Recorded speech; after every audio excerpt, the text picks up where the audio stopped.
the President of the General Assembly, Ambassador Dennis Francis from Trinidad, Tobago. It's a great pleasure to be preceded by the United Nations Secretary-General Antonio Guterres. I greet each of the heads of state and government and delegates present. I pay homage to our compatriot Sergio Vieira de Mello and 21 other employees of this organization, victims of the brutal attack in Baghdad 20 years ago. I also wish to express my condolences to the victims of the earthquake in Morocco and the storms that hit Libya.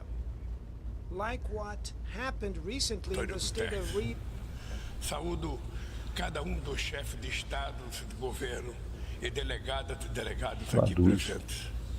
Presto minha homenagem ao nosso compatriota Sérgio Vieira de Mello e 21 outros funcionários desta organização, vítimas brutal do atentado em Bagdá há 20 anos atrás. Desejo igualmente expressar minhas condolências às vítimas do terremoto no Marrocos e das tempestades que atingiram a Líbia.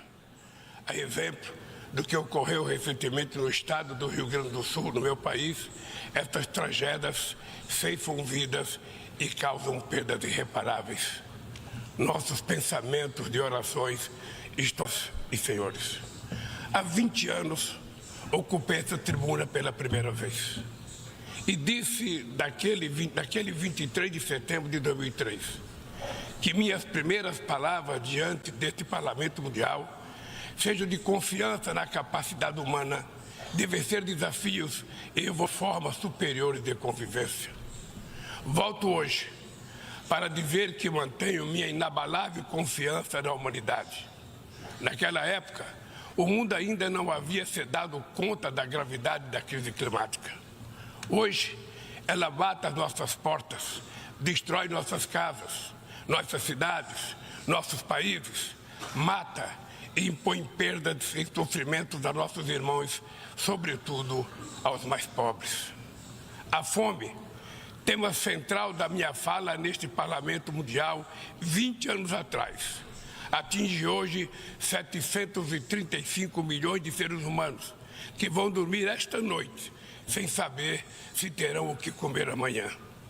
O mundo está cada vez mais desigual.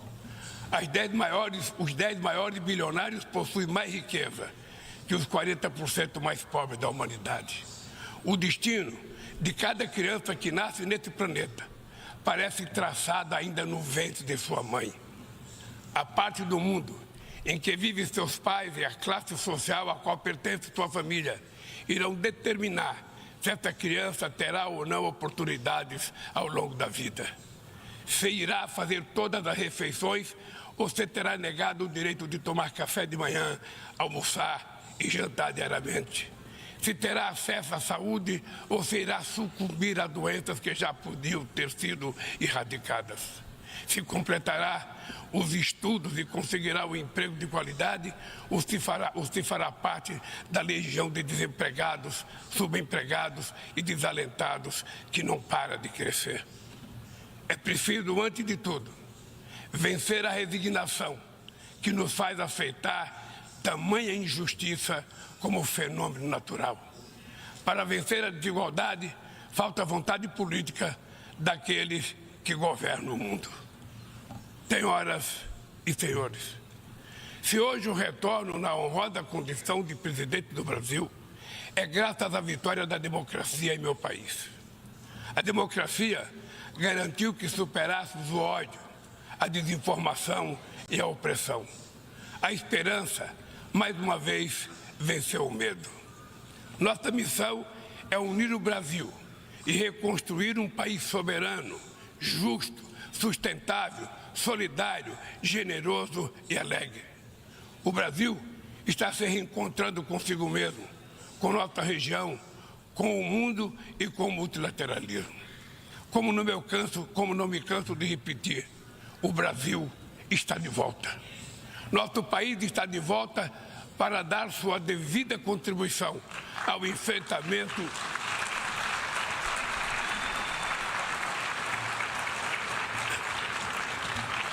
Nosso país está de volta para dar a sua devida contribuição ao enfrentamento dos principais desafios globais.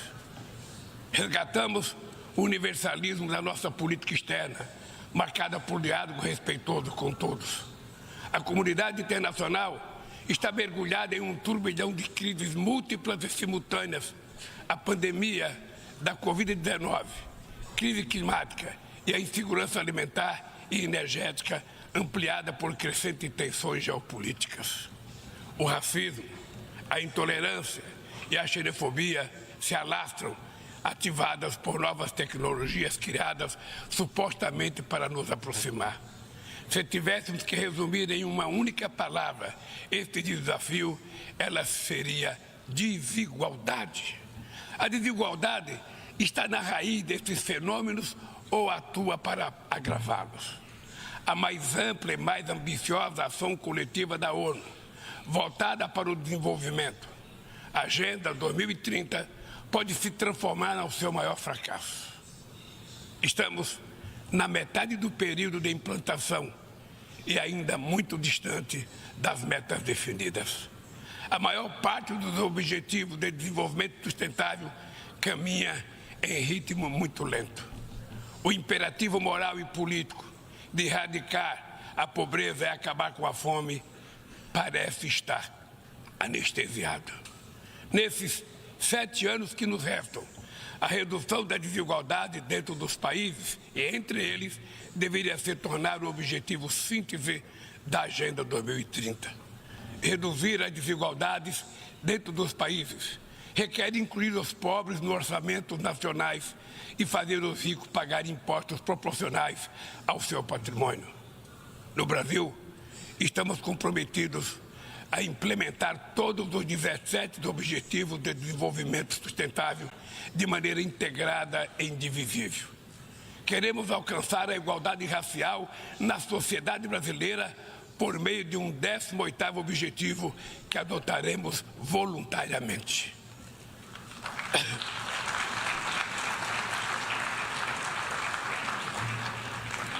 Lançamos o Plano Brasil Sem Fome, que vai reunir uma série de iniciativas para reduzir a pobreza e a insegurança alimentar. Entre elas está o Bolsa Família, que se tornou referência mundial em programa de transferência de renda para famílias que mantêm suas crianças vacinadas e na escola. Inspirados na brasileira Berta Lutz, pioneira na defesa da igualdade de gênero na Carta da ONU, aprovamos a lei que torna obrigatória a igualdade salarial entre mulheres e homens no exercício da mesma função.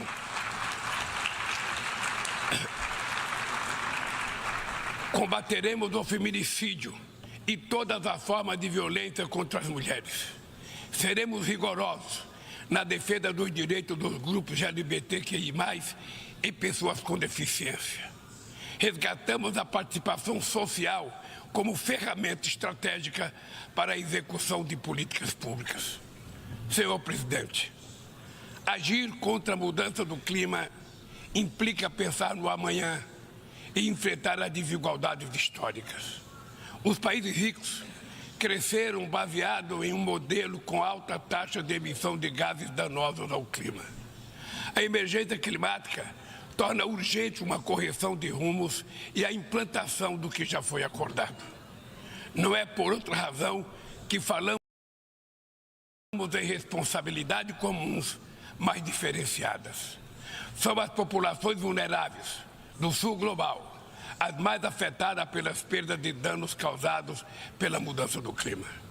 Os 10% mais ricos da população mundial são responsáveis por quase a metade de todo o carbono lançado na atmosfera. Nós, países em desenvolvimento, não queremos repetir esse modelo. No Brasil, já provamos uma vez e vamos provar de novo que um modelo socialmente justo e ambientalmente sustentável é possível. Estamos na vanguarda da transição energética. Nossa matriz já é uma das mais limpas do mundo. 87% da nossa energia elétrica provém de fontes limpas e renováveis. a geração de energia solar, eólica, biomassa, etanol, biodiesel cresce a cada ano. É enorme o potencial de redução de hidrogênio verde. Com o plano de transformação ecológica, apostaremos na industrialização e infraestruturas sustentáveis. Retomamos uma robusta e renovada agenda amazônica com ações de fiscalização e combate a crimes ambientais. Ao longo dos últimos 8 meses, o desmatamento na Amazônia brasileira já foi reduzido em 48%. O mundo inteiro sempre falou da Amazônia.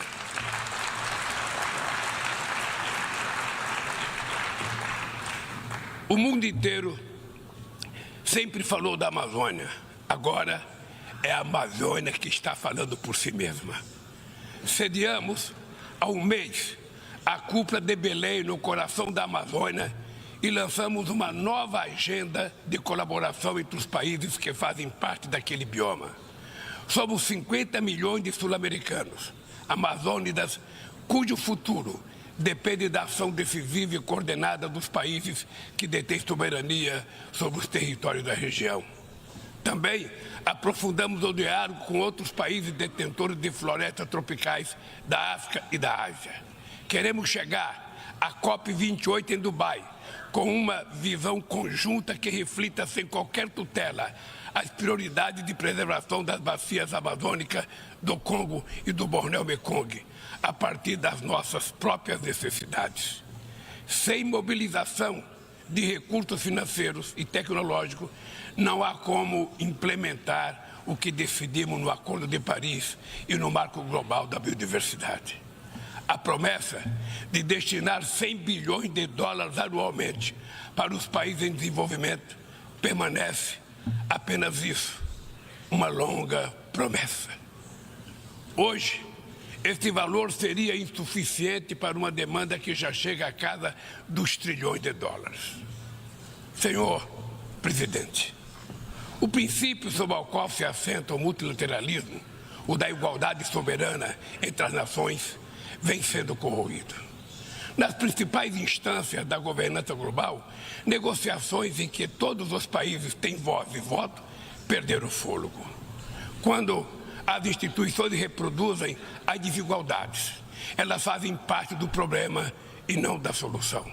No ano passado, o FMI disponibilizou 160 bilhões de dólares em direitos especiais de saque para países europeus e apenas 34 bilhões para os países africanos. A representação desigual e distorcida na direção do FMI e do Banco Mundial é inaceitável. Não corrigimos os excessos da desregulação dos mercados e da apologia do Estado mínimo. As bases de uma nova governança econômica não foram lançadas. Os BRICS surgiu na esteira desse mobilismo e constitui uma plataforma estratégica para promover a cooperação entre países emergentes. A ampliação recente do grupo na cúpula de Joanesburgo fortalece a luta por uma ordem que acomoda a pluralidade econômica, geográfica e política do século XXI. Somos uma força que trabalha em prol de um comércio global mais justo, num contexto de grave crise do multilateralismo. O protecionismo dos países ricos ganhou força e a Organização Mundial do Comércio permanece paralisada, em especial o seu sistema de solução de controvérsias. Ninguém mais se recorda da rodada do desenvolvimento de Doha. Nesse íntere, o desemprego e a precarização do trabalho minaram a confiança das pessoas em tempos melhores, em especial os jovens do mundo. Os governos precisam romper com a dissonância cada vez maior entre a voz do mercado e a voz das ruas. O neoliberalismo agravou a desigualdade econômica e política que hoje assola as democracias. Seu legado é uma massa de deserdados e excluídos. Em meio aos seus escombros, surgem aventureiros de extrema-direita que negam a política e vendem soluções tão fáceis quanto equivocadas. Muitos sucumbiram à tentação de substituir um neoliberalismo falido por um nacionalismo primitivo, conservador e autoritário.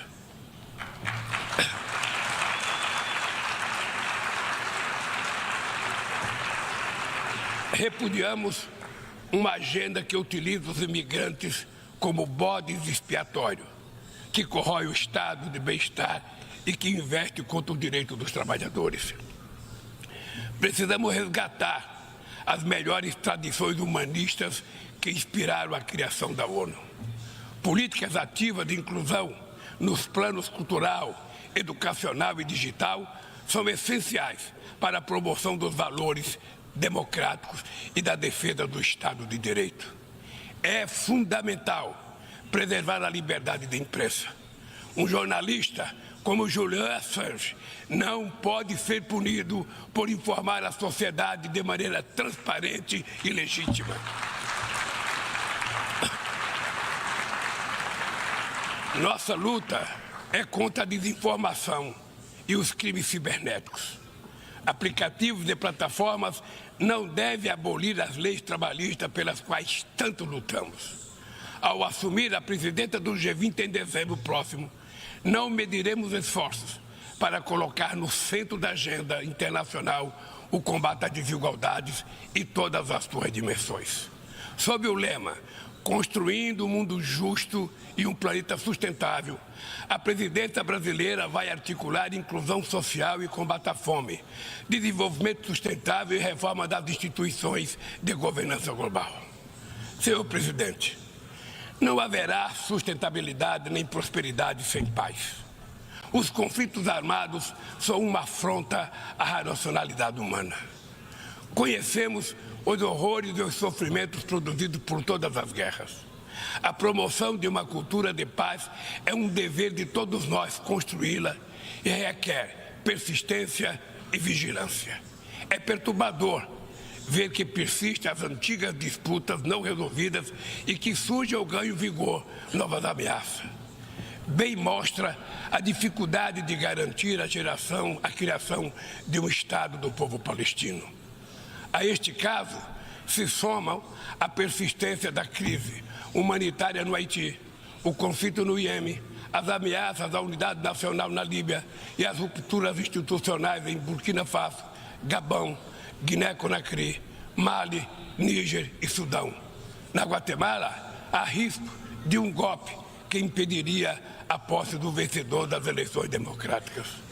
A guerra na Ucrânia escancara a nossa incapacidade coletiva de fazer prevalecer os propósitos e princípios da Carta da ONU. Não subestimamos as dificuldades para alcançar a paz, mas nenhuma solução será duradoura se não for baseada no diálogo. Tenho reiterado que é preciso trabalhar para criar espaço para negociações. Investe-se muito em armamentos e pouco em desenvolvimento. No ano passado, os gastos militares somaram mais de 2,224 bilhões de dólares. As despesas com armas nucleares chegaram a 83 bilhões de dólares, valor 20 vezes superior ao orçamento regular da ONU. Estabilidade e segurança não serão alcançadas onde há exclusão social e desigualdade. A ONU nasceu para ser a casa do entendimento e do diálogo. A comunidade internacional precisa escolher. De um lado está a ampliação dos conflitos, o aprofundamento das desigualdades e a erosão do Estado de Direito. Do outro, a renovação das instituições multilaterais dedicadas à promoção da paz. As sanções unilaterais causam grande prejuízo à população dos países afetados. Além de não alcançarem seus alegados objetivos, dificultam os processos de mediação, prevenção e resolução pacífica de conflitos. O Brasil seguirá denunciando medidas tomadas sem amparo na Carta da ONU, como o embargo econômico e financeiro imposto a Cuba e a tentativa de classificar esse país como Estado patrocinador do terrorismo.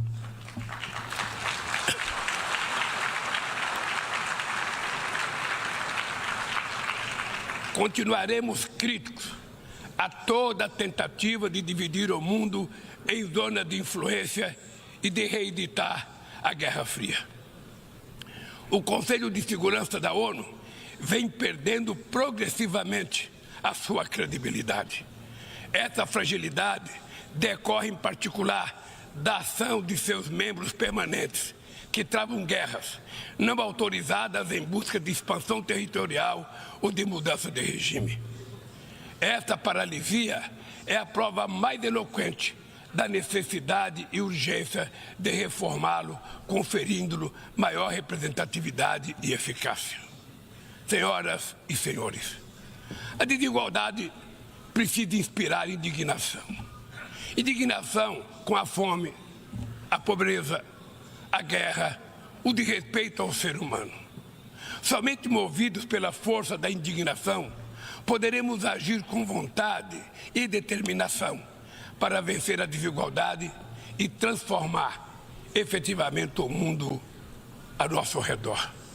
A ONU precisa cumprir seu papel de construtora de um mundo mais justo, solidário e fraterno. Mas só o fará se seus membros tiverem a coragem de proclamar sua indignação com a desigualdade e trabalhar incansavelmente para superá-la. Eu quero dizer muito obrigado a todos vocês.